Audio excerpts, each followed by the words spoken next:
Le système d'appellation, en fait, toute appellation est gérée par un cahier des charges, définit les règles de production notamment. On a cette fin de semaine, là, pendant 3 jours, mercredi, jeudi, vendredi, des dégustations, ce qu'on appelle de contrôle interne. En fait, on déguste tous les blancs et rosés du millésime 2020.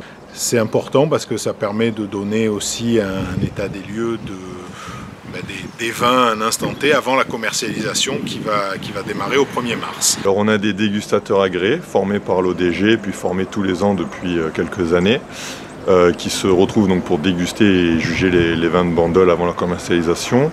Nous avons 5 dégustateurs agréés par jury. Et parmi ces dégustateurs agréés, il nous faut forcément des vignerons.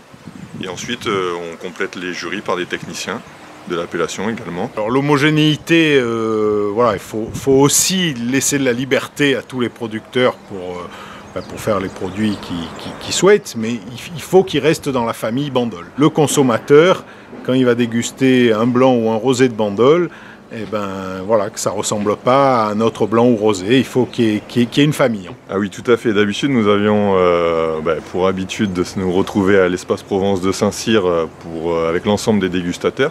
Cette année, en raison de la crise sanitaire, ça nous est totalement impossible. Donc j'ai dû organiser des dégustations à la Maison des Vins de Bandol au Castellet, dans 4 salles différentes, où chaque jury de 5 dégustateurs a une entrée spécifique. Une personne pour les servir, chacun a son crachoir, donc vraiment un protocole strict. On a des fiches de notation, de dégustation, sur lesquelles on peut marquer, on doit marquer même les défauts s'il y a des défauts, l'appartenance à la famille, donc ça c'est ce que je vous disais tout à l'heure, hein, l'appartenance à la famille Bandol qui est un des critères importants.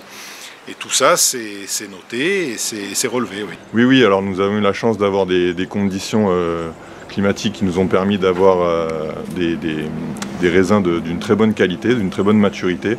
Donc on a bon espoir d'avoir un très beau millésime.